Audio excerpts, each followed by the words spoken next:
It gives me a great pleasure to introduce tonight Professor Joseph Connors from British Columbia Cancer Center. I think he is well known to all of us, and his contribution and impact in the lymphoid malignancies, mainly in the Hodgkin lymphoma, is very well recognized and appreciated by the everyone treating lymphomas. Professor Connors, his name linked to the major advances, mainly into the Hodgkin lymphoma over the last 25 years. He is currently Emeritus Professor at British Columbia Cancer Center for Lymphoid Cancer. He was the chair for the lymphoma tumor group at British Columbia Cancer Center, and also the director for the BC Cancer Center lymphoid cancers between 1989 and 2018. He published more than 400 peer-reviewed articles. And on the personal level, I was one of those people, and I was lucky to be trained in Vancouver, and would like to thank also Dr. Connors for being a great mentor and a great teacher for us during our fellowship. And I think his personality and practice impacted everyone treating lymphomas who joined the British Columbia Cancer Agencies. And we learned more than a scientific knowledge. I think we learned many things in conducting the research and criticizing articles and dealing with patients and families and presentations and many, many things. So I would like to thank Professor Connors for joining us tonight and sharing his experience in the management of advanced stage Hodgkin lymphoma. It will be for 25, maybe 20 minutes, and then we'll take questions from the audiences, and we have a good time to have a discussion. So welcome, Professor Connors, and thank you again for joining us tonight. Thank you very much. It's my pleasure to have the opportunity to do so. So I'm going to be discussing Hodgkin lymphoma, and I think to make it the most useful, I'm going to have a pointer that I'll be able to use. And I've chosen to focus on this by answering some specific questions about the choices that we need to make in deciding how these patients should be treated today. Let's see, I have to remember exactly how to advance my slides. So that's, yeah, good. So this is my disclosures. It's important for you to understand that my institution and my work has been supported by the pharmaceutical companies that you see named there. And I have received honoraria and travel expenses from Seattle Genetics and Takeda Pharmaceuticals, the manufacturers of brentuximab vedotin. I'll mostly be discussing brentuximab vedotin as a new agent, and I may mention some of the checkpoint inhibitors like nivolumab or pembrolizumab, especially in the question and answer period. So let's see, I have to figure out how to advance my slides. If I choose the slide, that works. So I think the key issue today in deciding how to sort out the approach that we should use for the patients with advanced stage Hodgkin lymphoma can be reduced to deciding about the use of PET adaptation, that is the use of interim PET scanning during the course of treatment, and the role for novel agents, which will be continuing to evolve as the newer agents become available. We should start by defining what we're talking about. So by advanced stage disease, I'll mean patients with stage 3 or 4 by the Ann Arbor scheme, or those with the presence of B symptoms, or with the presence of bulky disease at any site. In each of those cases, I would consider the patient to have an advanced amount of cancer and to need treatment. And you can see the choices that one might use here reduced to initial chemotherapy. I think today most of us can agree that 6 cycles of chemotherapy is the sensible treatment that these patients should receive. And at the end of the chemotherapy, if a complete response by PET scan has been achieved, treatment can stop. If the PET scan is positive, then I think it's appropriate for the patient to receive radiotherapy if that can be confined to an involved field of radiation. If the distribution of the disease is wider and not suitably treated with involved field radiation, a period of observation is appropriate. About 20% of the patients will actually remain free of progressive disease, but the majority will then progress later and require an escalation in treatment that we won't be discussing today. But that's the overall approach that I think should be taken. To begin with, it's important to understand how often interim PET scanning is positive. And I've stated it by noting the obverse here. You can see the list of studies that have employed interim PET scanning after 2 cycles of chemotherapy. And typically, the negativity rate is about 80%. And those patients then go on, while simply completing treatment with the same treatment they've already been receiving, to have a progression-free survival of about 80%. So the PET-2 scan is strongly predictive of outcome and can reassure us that it will be appropriate to complete treatment as it already has begun. So using that test, I'm going to go on and examine the results from 3 different large prospective randomized trials that have helped us to understand the role that one might use this PET scanning, interim PET scanning, in the management of patients. And I've listed trials that have employed 2 different types of chemotherapy. The Rathel trial looked at ABVD and an interim scan after 2 cycles. If the PET scan was negative, the patients were randomized.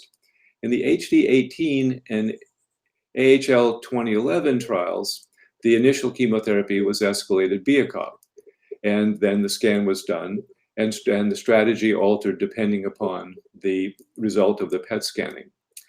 The experimental arms are listed for you there in the second red box, and you can see in the Rathel trial, it was a simple strategy. A negative scan led to dropping of the bleomycin in the experimental arm. In the 2 BIACOP studies, de-escalation was employed. In the HD18 trial, the de-escalation was to reduce the total number of cycles of BIACOP to just a total of 4. In the AHL 2011 trial, the de-escalation was to shift back to standard ABVD, that is, reduce the intensity of the chemotherapy. So let's examine what happened when these strategies were employed. Here's the scheme for the Rathel trial. You can focus on the red boxed PET negative section of the patients. 80% of the patients wound up PET negative after 2 cycles of ABVD and were randomized to continue ABVD or drop the bleomycin and just treat with AVD. When that was done, it was a tie. The PET2 negative patients could have the bleomycin eliminated, and the outcome, the progression-free survival, was the same as would have been achieved had the bleomycin been retained. So the trial was a success and defined the fact that one could drop the bleomycin, de-escalate by dropping one of the chemotherapy agents from the ABVD. In the cases where that's done, you can look and see just how much potential toxicity has been avoided. And you can calculate that about 55% of all of the bleomycin that might have been given, had one not changed treatment based on the basis of the PET scan, that 55% of the bleomycin would have been avoided. So there's a toxicity avoidance that's been achieved. If we look then at the German Hodgkin study group HD18, we have a different strategy. The patients initially are treated with escalated BIACOP, and the patients who are PET2 negative are then assigned either to standard treatment or to a de-escalation by reducing the total number of cycles of the escalated BIACOP. Once again, a tie. 5-year progression-free survival is the same in each of those 2 arms. And we can conclude sensibly that if the PET2 is negative, it is safe to de-escalate these patients. But I do draw your attention to the larger outlined red box there, where you see that only 52% of the patients turned out to be PET2 negative. This is a surprise because we would have expected with a more intensive chemotherapy to have an even greater number of PET scans be negative than we would in comparison to ABVD, and the opposite occurred. And we can only conclude that the chemotherapy itself and perhaps the interpretation of the PET scans was different. So if we look to see the, let's see, I've got to make sure I can, keep track of which slide I'm talking about here. So this is the interesting part. The way that the PET scan was defined to be negative was different in those two trials. And you can see it was only considered negative on the HD18 trial if the Duvel score was 1 or 2. And you get this near 50-50 split. If, in fact, you go on and change the definition to shift and include the Duvel 3s, you get something more like the 80-20 split that is seen with ABVD. And so it means that it's very important how one defines the negative PET scan. If we go back then and take a look at the impact, we can see that it is logical to make the split. If you look at the graph on the left, you can see that the Duvel score 1, 2, and 3 patients do about the same. And it's only the Duvel score 4 patients that have the modestly inferior outcome. Or grouping them together on the right, you can see that the most logical place is to split between 3 and 4. So an important aspect of the definition of PET negativity to keep in mind as the trials are carried forward. If we go then to calculate what's being avoided, how much toxicity is being reduced, following that strategy, the HD18 strategy of shortening the chemotherapy for the PET2 negative patients, about 25% of the BIACOP exposure will be avoided. And now on to the final trial of these 3. Here we're looking at the likelihood of the outcomes that we see in the ALH or AHL 2011 trial. The standard approach was to simply treat all of the patients with 6 cycles of BIACOP, regardless of the outcome of the second PET scan, the interim PET scan. The experimental arm, the PET-driven arm, chose to de-escalate treatment for the PET2 negative patients by dropping back to ABVD instead of escalated BIACOP. And you can see on the far right-hand side that the 5-year progression-free survival is the same on both the standard and the PET-driven arm. And now we have another special aspect to interpret the scans. Oops, I better go back here and use my pointer for this. So I'm going to go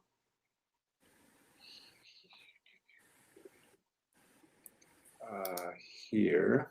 Let's see. There's the graphical comparison of the outcome for the standard versus the PET-driven strategies. And if we go back to the red box that's in the lower left-hand side, once again, the definition of PET2 negativity was altered. And now you can see it's going to be called negative if it's a Duvel score 1, 2, 3, or 4 with a low SUV, and only called positive if it's a Duvel score of 4 with a high SUV, or a Duvel score of 5. So to make the strategy work, we have to change the definition of PET2 negativity. If we do that, we can then see the distribution of the patients. In the experimental arm, 85% of the patients are able to avoid continuing the escalated BIACOP. They're able to drop back, de-escalate to ABVD. So a lot of escalated BIACOP is being avoided. And that then allows us to take a look at what's been accomplished in terms of toxicity avoided. And you can see about 55% of all of the escalated BIACOP that might have been given to patients is now being dropped because these patients have been able to drop back to ABVD. and avoid the intensive chemotherapy-related toxicity. So again, once again, but in each of these cases, it's depended on the use of special definitions of the PET2 negativity. And most important to me, if we sort of summarize this, we can say that you can reduce toxicity if you start with ABVD. You have a way of dropping the bleomycin. If you start with escalated BCOP, you have a way of either shortening the total amount of chemotherapy or switching back to less intense and less toxic ABVD. But in each of those strategies, what you're doing is avoiding toxicity. What we really need to examine is the question of, can you make things turn out better for all of the patients? That is, does PET-adapted treatment actually improve effectiveness of the primary therapy? To look at that, I have to turn to a couple of trials, one of which I've already mentioned, the Ethera Trial, summarized at the top there. That's the one we already discussed. And a SWOG trial. Strategy of both of these trials was rather similar. In the Ethera trial, if the PET scan was negative, on the left, there was the choice of dropping out the bleomycin. If the PET scan was positive, and 20% of the patients in which that occurred, then the patients were escalated up to BCOP in one of two versions. Turned out the outcome for both of the different versions was the same, so we can simply declare them to be escalated BCOP. In the SWOG trial, the strategy was the same. PET2 negative patients remained on ABVD. The PET2 positive patients switched to escalated BCOP and received 6 cycles. And if we look at the outcome for the patients now, on the left-hand side, you can see that indeed PET2 negative patients did better than PET2 positive, but the PET2 positive patients did reasonably well, getting up to about the 60% mark because of the escalation that was given to them. But most important to me is to shift over to the right side, where we look at the overall outcome for all of the patients on the trial, both the PET2 negative and the PET2 positive patients. And there you can see that the 5-year progression-free survival is still a somewhat disappointing 74%. So what this means to me is that the PET-driven approach does accomplish a very valuable goal, reducing toxicity, but it has only the most modest, if any, impact on the effectiveness for all of the patients being treated. If one starts with ABVD, there's about 15% of the patients who turn out to be PET2 positive. They wind up being switched and getting perhaps a slightly better outcome. If you start with the escalated BCOP, then the de-escalation doesn't lead to more people being cured, it just avoids toxicity. So ultimately, the integration of PET2-driven decision-making most accomplishes a toxicity reduction and has a modest or minimal impact on overall effectiveness. So I want to involve, in the end of my discussion here, a description or a discussion about a different way to try to improve effectiveness, and that's by adding a novel agent. So we're going to, of course, look at the Echelon-1 trial. At the bottom of the slide, you can see here that we're going to treat the patients with either ABVD on the standard arm or AVD with the bleomycin dropped out and brentuximab introduced on the experimental arm, and the patients will receive 6 cycles of treatment. Now, I have to back up and say, what do we expect we might accomplish? To think about that, I want to go to a different trial that you'll be familiar with, the Ethera Trial. These were patients who had relapsed Hodgkin lymphoma, went on to a high-dose chemotherapy and autologous stem cell transplant, and experimentally, patients were given brentuximab vedotin on a control arm. They were treated with placebo. You can see here that the difference in outcome is about a 20% improvement in the patients who received the brentuximab, which implies that adding some brentuximab for consolidation can cure about 1/3 of the patients who weren't cured by either ABVD or by high-dose chemotherapy and autologous stem cell transplant. So that leads me to think that if we look then at the Echelon 1 trial, that we'll hope to see around a 30% improvement in outcome. The trial itself was a straightforward design. Patients with advanced stage disease, in this case only patients with stage 3 or stage 4 disease, were randomized to standard ABVD or brentuximab plus AVD. A PET scan was done after 2 cycles, but the patients essentially were not changed in terms of their treatment. A few patients were allowed to change if they had a Duvel score of 5, but when the trial was completed, that turned out to be a tiny minority. So this is not treatment crafted by PET scan outcome after 2 cycles, but all the patients are completing their treatment based on the original assigned treatment, ABVD or AVD plus brentuximab vedotin. You've seen these results before, but I can give you the updated 4-year results from the trial, and you can see that there's a consistent and persistent outcome improvement brought about by adding the brentuximab and removing the bleomycin. The numbers are on the right-hand side. You can look at the 4-year progression-free survival, 82% versus 75%.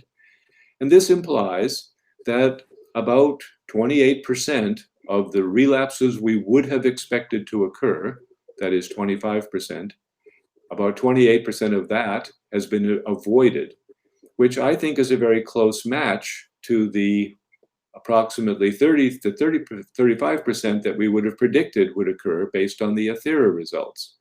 And so I do think that the trial accomplished what it was hoped it might accomplish, and it reduced the likelihood of relapsing with your Hodgkin lymphoma if brentuximab was substituted for the bleomycin. So I told you that in that trial, a PET scan was done after 2 cycles, and we can then look at what happened to the PET scan patients. And of particular note are the ones I think are in the bottom red box there, where you can see that in the patients under the age of 60, who, remember, might have been considered eligible for an escalation to be a COP, but in this case, where they simply to continue on the experimental arm, about 62% of these patients wound up with a favorable outcome, a progression-free survival. That's a rival for what we saw with the patients on the Rathel trial and the SWOG trial, where the patients who were escalated to escalated BIACOP had an outcome up in the 60% mark. So what we see here then is a different strategy. Ignore the PET scan result in the sense of changing treatment, but carry on with the assigned treatment, the brentuximab plus AVD, and one winds up with an outcome that's not as good as we would like. Of course, we'd like to cure 100% of the patients, but at least 60% of them remain progression-free in the patient population that would be suitably considered for possible escalation. Well, all of this comes at a price. That is, treating a patient with escalated BIACOP causes more toxicity than if a patient is only treated with ABVD, or treating a patient with the brentuximab addition to AVD also introduces the possibility of greater toxicity. So I've summarized here briefly the major toxicity to compare the results. And if we drop right down to the sort of the very bottom line here, you can see that fatality due to the treatment is about the same in all of these different approaches. And so as a broad statement, I'm going to say that the toxicity is manageable, whichever of the strategies that you undertake, but it will differ in terms of type depending on the intervention that you've chosen. If you use standard ABVD, the biggest worry is going to be the pulmonary toxicity. The rest of the toxicity is manageable. If you choose escalated BIACOP and now you're limiting yourself to patients under the age of 60, you still have to worry about febrile neutropenia, and there's a modest level of pulmonary toxicity. If you switch and consider using AVD plus brentuximab vedotin, the major toxicity that jumps out is neurotoxicity, Fortunately, it's manageable toxicity. If you alter the dosing, you can manage this, and it does resolve when the patients go off treatment. Febrile neutropenia still requires the use of growth factors, but pulmonary toxicity has been essentially eliminated. And as I said at the beginning, fatality due to the treatment itself is held to the minimum we would like to see in this otherwise relatively healthy population of 1%. So to briefly summarize, I think today the sensible options for treatment are either to use PET-guided approaches if you're going to use ABVD or escalated BIACOP when you start, or I think potentially even better is to introduce the novel agent, the brentuximab, and treat patients with AVD plus brentuximab vedotin, where with a manageable level of toxicity, it's reasonable to anticipate that the outcome will be an improvement over what would have been achieved with either standard ABVD or standard BIACOP had they been the choice that you made at the beginning of treatment. That's the way I see things unfolding today in terms of the management of advanced stage Hodgkin lymphoma. I've gone over things very quickly because I assumed that many of you were quite knowledgeable about this, and I wanted to point out the major themes. And I'd be happy to wrap things up here and move on to a period of discussion. I would like to thank my sponsors for inviting me to do this. It's a novel experience to talk to you through the computer. I hope that came across clearly, but it certainly has been delightful on my part to have a chance to review these results. Thanks very much for tuning in today. Okay, thank you so much. I think there's echoing in my voice. Not? Okay, good. Thank you so much, Professor Connors. I think excellent presentation and comprehensive also review from different aspects. And while waiting for more questions from the audiences, I think I will start by few questions in the clinical part, and then we'll take few things also in your perspectives and your predictions for the future of Hodgkin lymphoma.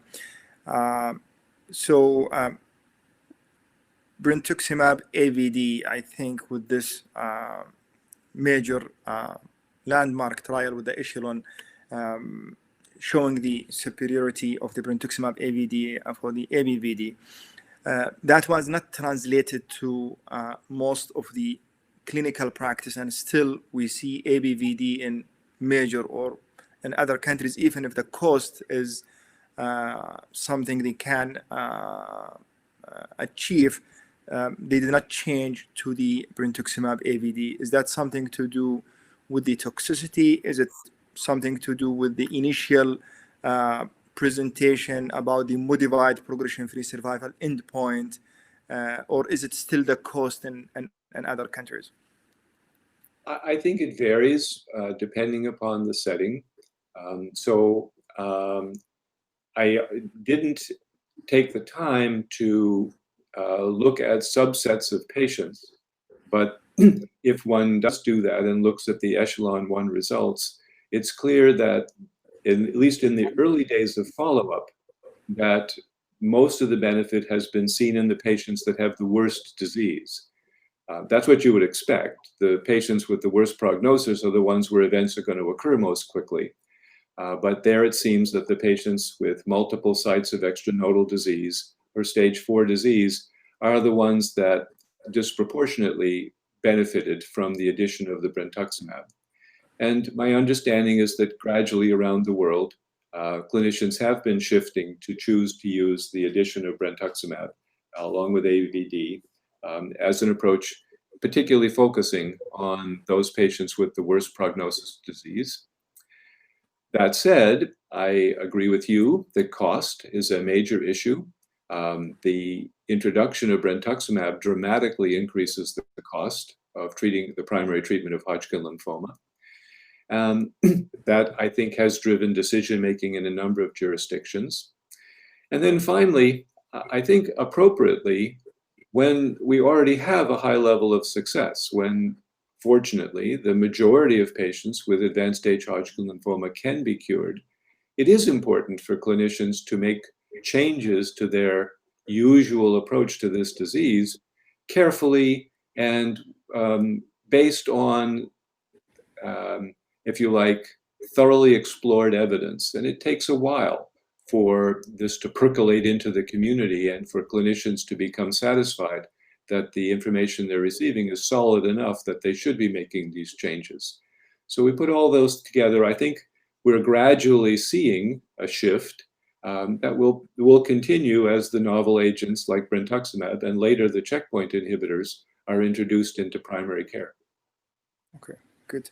Another question, do you think the brentuximab in the front line would overcome the predictive value of the interim PET as well as the de-escalation strategies, or say this is a one size fits all, give brentuximab and you don't have to be a concern about the positivity, negativity as interim or about the escalation, de-escalation?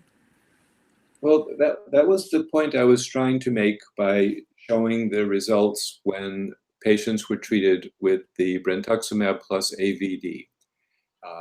Now remember that those patients then received those agents all the way through their treatment. No change was made in their treatment based on the PET scanning.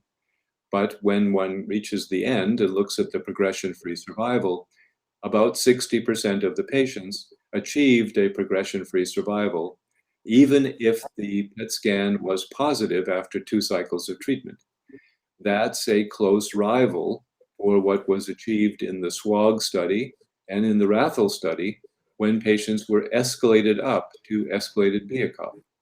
So for the moment, as best we can tell, using brentuximab all the way through the treatment achieves the same goal in the patients with PET2 positivity after 2 cycles. That is as far as we can go given the data that's available.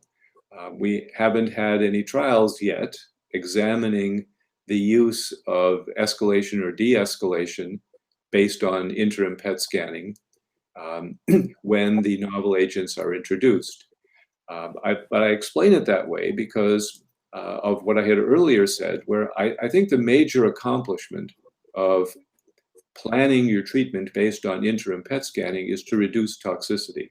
It doesn't achieve much in the way of improving outcome for the overall group of patients.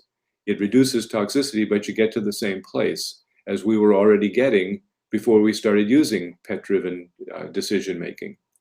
I think the way forward to make things turn out better for these patients is with increasing the emphasis on the use of novel agents. Okay, perfect. I think we have one question which I published here from Dr. Amir Alim. What do you think of an approach to start ABVD, then if a positive PET, add brentuximab, escalate to brentuximab AVD? Well, I think that's a fascinating idea, but it's, if you like, an untested hypothesis. I'd be concerned about an approach like that because I think a lot of what is accomplished with our treatment of advanced stage Hodgkin lymphoma is actually accomplished in the earliest phases of treatment. And waiting to bring in the powerful additional agent that you hope is going to accomplish a lot until later, I think at least risks delaying its introduction beyond a point where its maximum benefit can be seen. So I certainly wouldn't take that approach outside of a clinical trial. I think that's, if you like, an experiment. And it's an experiment that hasn't been tried yet, and we don't have the results from trying the experiment, so I can't tell you what would happen. One might hope that you could reserve introducing the brentuximab until that point and then selectively choose just the patients that seem most to need it. It's an attractive idea, but I would like to see it tested and verified to be an approach that works as well as the one that we can already achieve when the brentuximab is used all the way through. Okay, perfect.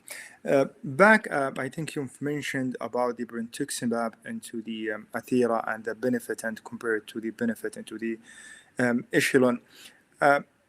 do you think all the patient, even advanced stages with, I would say, a favorable, let us say, according to the Hazen-Clever Index score, will all need that brentuximab? Because if you see the benefit of brentuximab as a single agent, or when it was combined with the salvage into the relapse refractory, or with the nivolumab, the CR was almost doubling, and we've seen that maybe higher than what would you expect with the ABVD. Is it something to do with the biology of the Hodgkin lymphoma? That means those with the relapsed refractory, they have a more kind of aggressive disease needed brentuximab. Is it because most of the patients in the front line, they might have a favorable outcome regardless of adding brentuximab? Can we extrapolate anything regarding this issue? You may have to help me by repeating part of the question again, but my first response to that is that it is clear that if you're looking for a specific statistical benefit, remember that you're going to see any benefit that's really there most quickly and perhaps most largely quantitatively in the patients with the very worst disease. And that's the way things have unfolded so far. So the patients, for instance, with stage 3 disease, there was less of a difference between the experimental and control arms in the Echelon 1 trial than was seen in the patients with stage 4 disease, or stage 4 with multiple adverse prognostic factors. But that's what you would expect to happen. It takes longer to see the difference in outcome when the disease is more favorable in the first place. So for the moment, we don't have any data that allow us to confidently state that there's genuinely a lower benefit or less benefit in the patients with more favorable disease. All we have is the necessity to follow patients for longer to see the longer-term outcome, to discern what actually happens to those patients. And for the moment, I don't know of any biological reason why there should be less actual benefit of a novel agent in patients with more favorable disease. It's just harder to see because of the structure of clinical trials. Now, I'm not sure if that speaks to your question. Yes, yeah, exactly. That's very clear. Yep. Thank Okay. you. So I think we're still receiving a question about the de-escalation. So here are two questions about why if we start with 2 cycles of brentuximab AVD, then de-escalate based on a negative PET. And I think you answered that outside the clinical trial. So, but would that someone, if they say we've started with a 2 brentuximab, and then if it's negative, can we de-escalate to AVD? Well, similar to the answer that I gave before, again, that's an interesting idea. In that case, you would be taking advantage of what I was saying. That is, what's given earliest, I think, has the most impact. Or stated differently, if you want to do better with something new, it's better to be in the treatment from the beginning. Whether all of the benefit that is going to be achieved from the novel agent can be gained or grasped if it's only used for the first 2 cycles, I just remains to be seen. It's an untested hypothesis. It certainly is an interesting idea. Would reduce the neurotoxicity, so it would achieve a desirable goal. And so you can envision the possibility of a Rathel-like trial in the future where the B that is dropped is not bleomycin, but in fact is the brentuximab. But lacking such a trial, I think it would be an error to leap to the assumption that that can be done safely. And think back, in giving ABVD, we went years and years and years continuing to include the bleomycin throughout the whole 6 cycles of treatment, and didn't think it a sensible strategy to drop it in a selected subset of patients with PET2 negativity until that trial was completed. I would want to see a companion trial that examined that strategy with the dropping of brentuximab before jumping to that with the hope that nothing will be lost in terms of overall outcome. Okay, perfect. We'll take a few questions also here. Someone is asking, what is the rule of the autologous stem cell transplant in a patient with a positive PET after 6 cycles of chemotherapy? That's a challenging question. So let's think about this patient. The patient has had 6 cycles of our planned chemotherapy, whatever it was, and now their PET scan is still positive. If it's positive in an isolated area, I think the most attractive option is adding involved field radiotherapy. That's an examined question, and we have the results from German Hodgkin study trials demonstrating that there's a benefit to be seen in doing so. But what if the extent of disease is in the wrong sites or too wide for the safe application of involved field radiotherapy? Well, as best I can tell, if one uses a Duval score of 4 or 5, not 1, 2, or 3, but 4 or 5 at the end of the planned 6 cycles of chemotherapy, and don't do anything, about 80% of those patients will eventually relapse. One could then think that perhaps that justifies immediately turning to high-dose chemotherapy and autologous stem cell transplant. On the other hand, interestingly enough, the data that we have indicates that at least 20% of the time, and perhaps somewhat more often, that PET scan is falsely positive. In fact, following those patients, the PET scan eventually turns negative over time.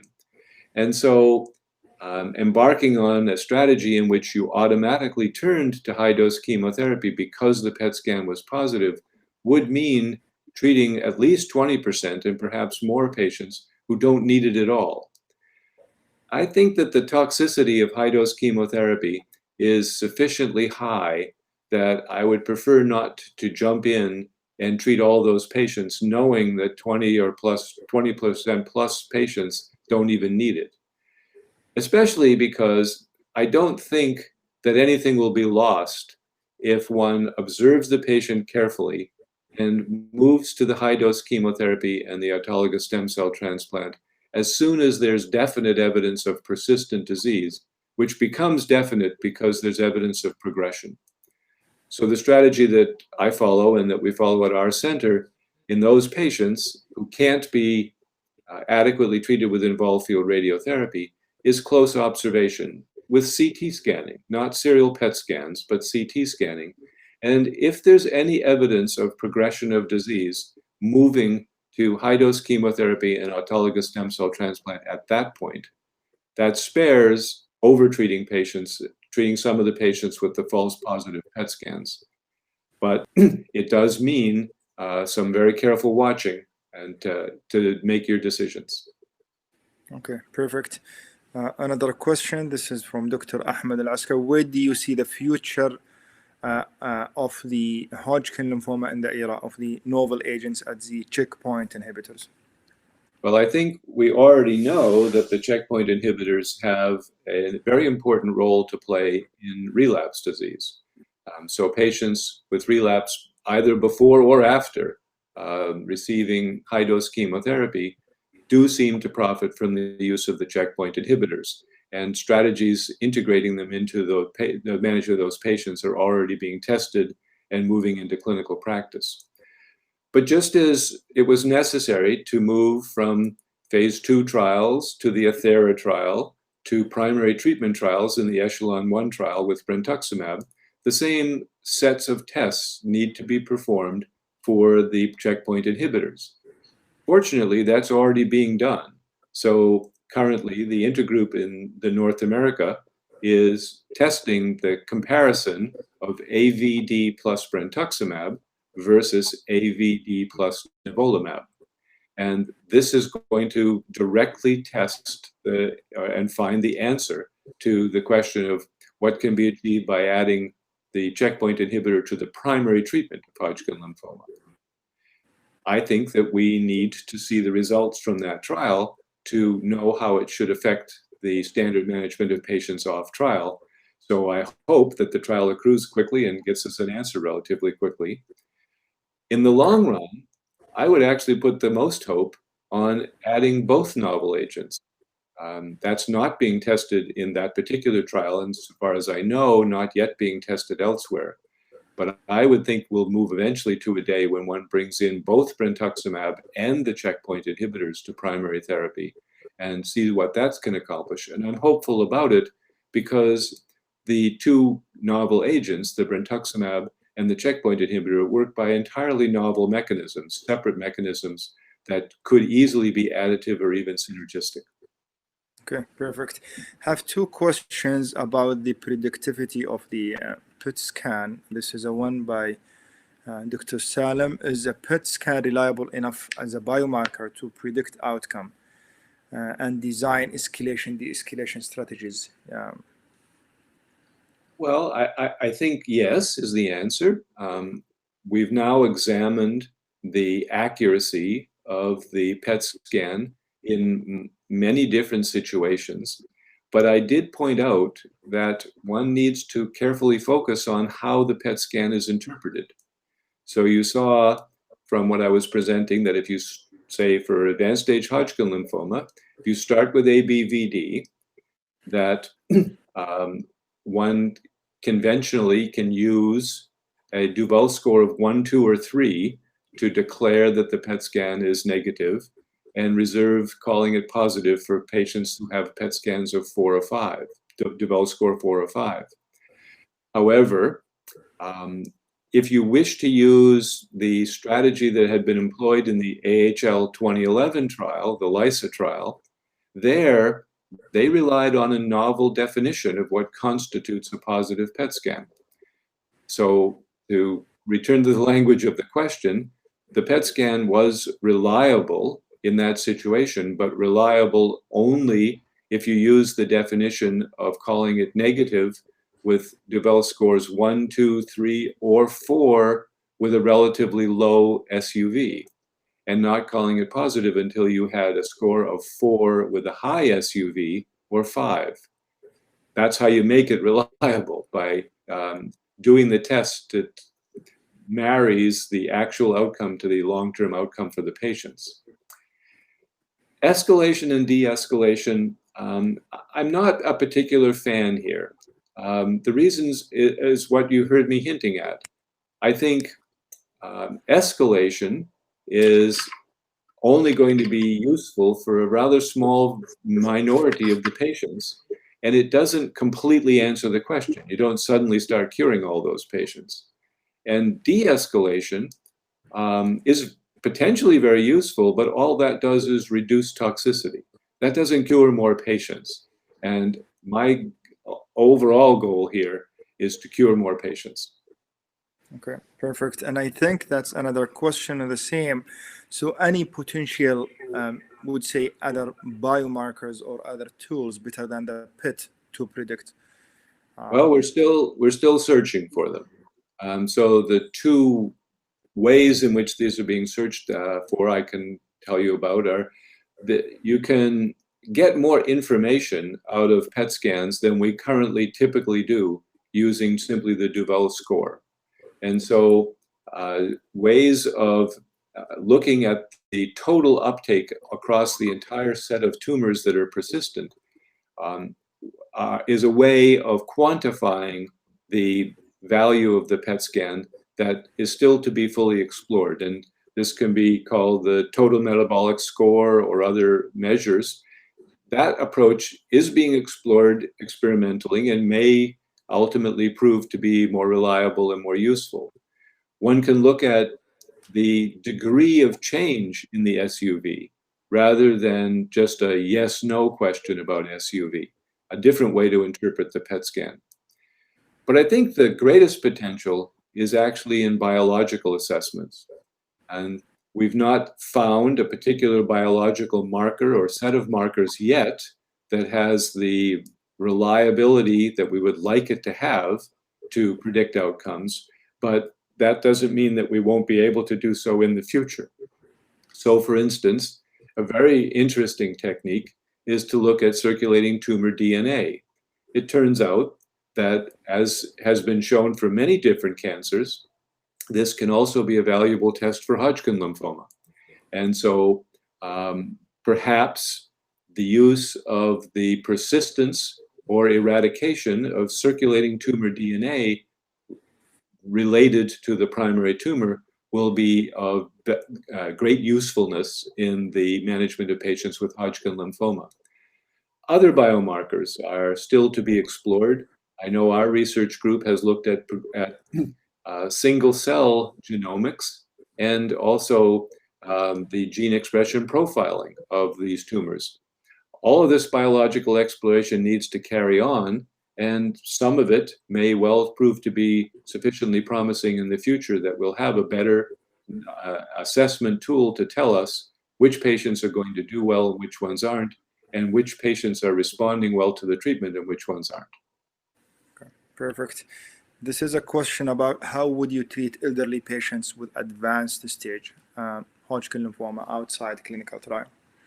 That's an important question because depending on who you call elderly, and remember that I'm over 70 years old, so you have to be careful of what you call elderly. But let's say we'll call it over the age of 60 as a cutoff, because I think there's general agreement that one shouldn't be using highly escalated treatments like escalated BIACOP for patients over the age of 60. So patients in that age range, over the age of 60 or 70, the first step is to assess their overall health, because all patients are not alike. We all know that. Some patients are a very healthy 60 or 70-year-old with no organ compromise, good health, no comorbidities, and they are likely to be able to tolerate treatments like ABVD or brentuximab vedotin plus AVD reasonably well and can be treated that way. But there will be patients who are elderly and frail, and these patients require a tailored approach. So to summarize it, I would say the assessment should not be just chronological age, but should actually be based on performance status and comorbidities. And patients with a good performance status and without major comorbidities and organ compromise can actually be treated with ABVD, and the B can either be bleomycin or it can be brentuximab vedotin, and one needs to take care because the pulmonary toxicity from bleomycin or the neurotoxicity from the brentuximab will be greater in older patients, and more care has to be exerted in their management. If, however, the patient is frail, what you do depends on how they're frail. So, for instance, a patient with major compromise of cardiovascular system shouldn't be given adriamycin or doxorubicin. And so that elderly patient with heart disease needs to have the agent, the doxorubicin, removed and something substituted. At our institution, we use etoposide as a substitute. Or alternatively, a patient may already have pre-existing compromise of their pulmonary system.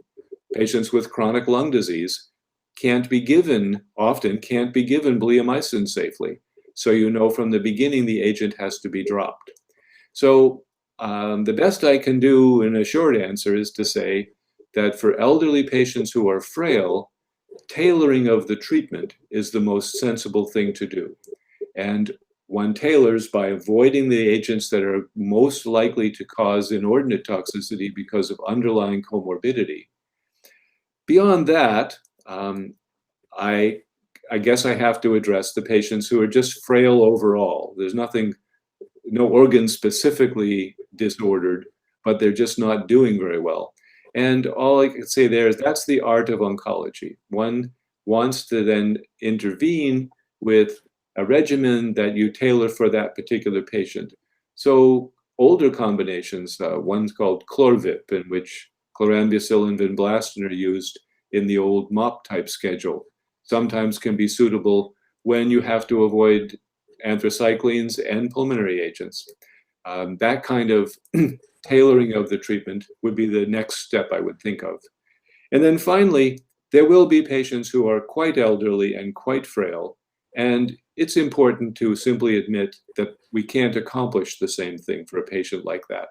And what one might need to decide right from the beginning is that quality of life, prolongation of life, as opposed to cure, are the two goals that you should fasten on. And patients like that may be best treated with a single agent to control their symptomatic disease for as long as one can.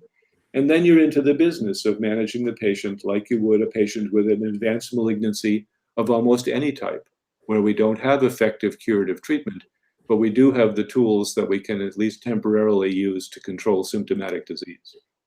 Okay, perfect. What do you think about the sequential?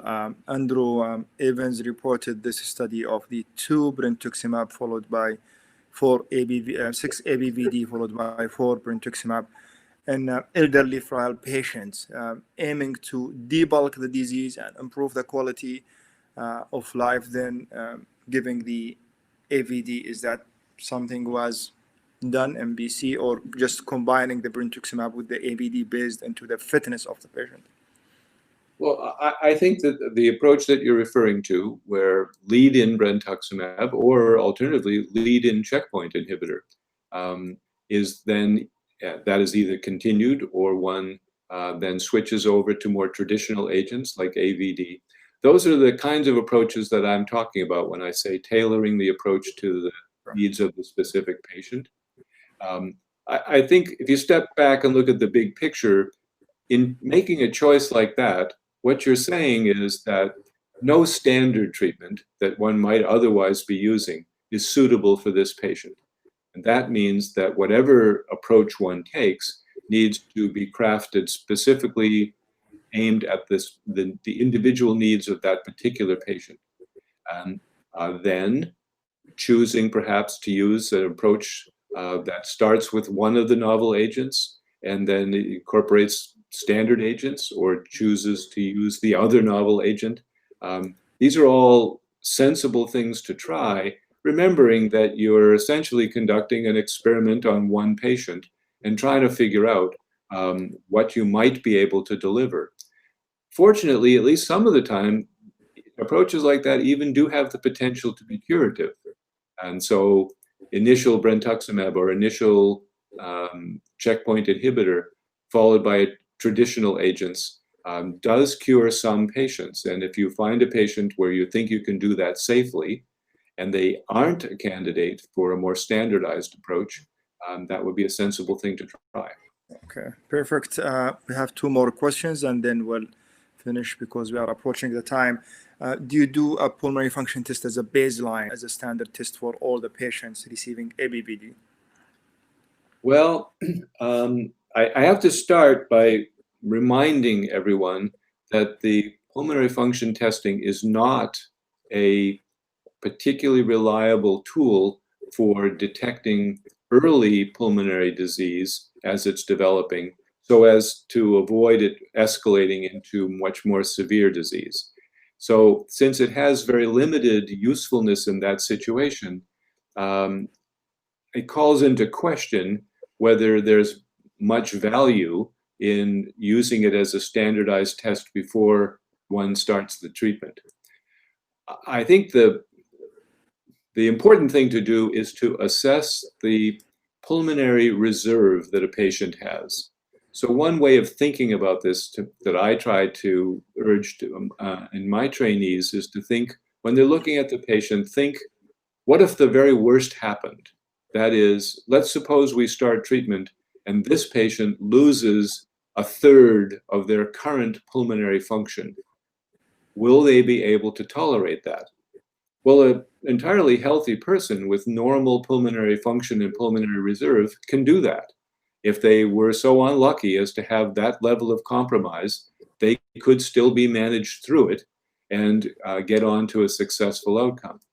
But if you're looking at a patient who already has pulmonary compromise and one then reduces them by a further third and they're going to get into a lot of trouble, that's the kind of patient to think very carefully before using a possibly lung toxic agent and perhaps even avoiding it.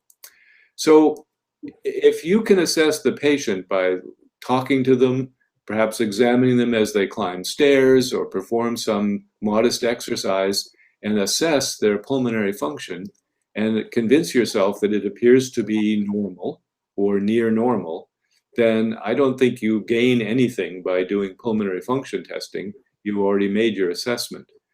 If you need it, if you think that you don't have a reliable understanding of this patient's pulmonary function, then certainly doing the pulmonary function test may give you a warning signal that you should be paying attention to.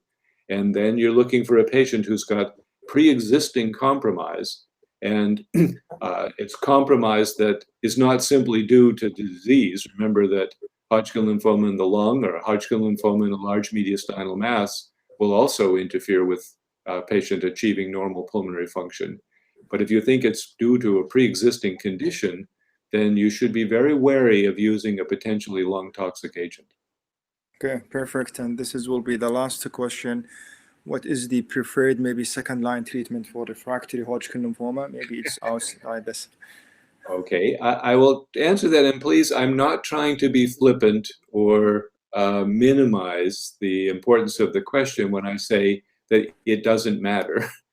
I say it that way because I think that if a patient has refractory, or I'll add in relapsed Hodgkin lymphoma, that the most important thing is if you can possibly get that person to high-dose chemotherapy and an autologous stem cell transplant.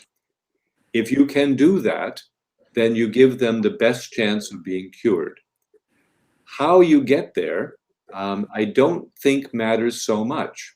I think most of us have developed a standard approach where we rely on one particular regimen. At our institution, we use the combination GDP, gemcitabine, dexamethasone, cisplatin. But ICE or DHAP or a variety of regimens, and more nowadays we're seeing people add brentuximab or added a checkpoint inhibitor in the second-line treatment.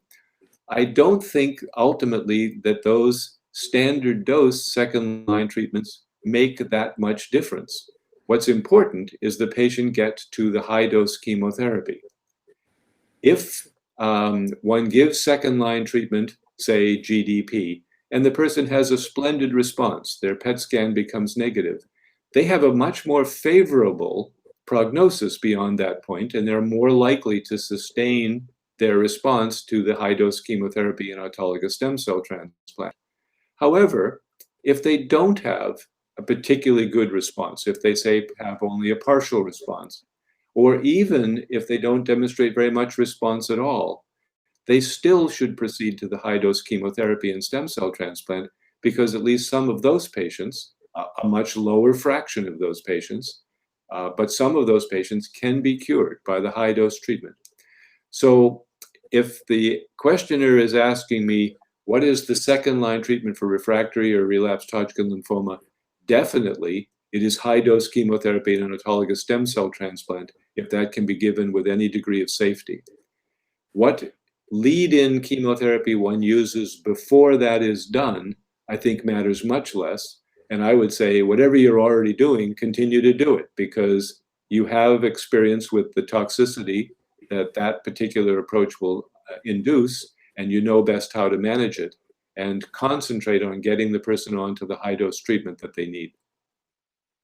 Okay, Dr. Connor's great presentation and thoughts and interactive discussion as usual. Thank you so much again for your time, and thank you for sharing your experience. And my apology for taking this long time, but everyone is interested and motivated to have the discussion. I still received more of the questions, so hopefully maybe when you visit us in Jeddah, hopefully maybe next year in the conference we'll have a more maybe side discussion about all these things. So thank you so much, and have a good night. Well, thank you very much for inviting me. I look forward to my chance to be there in person, and I hope this was useful for the listeners. Bye-bye now. Sure. Thank you.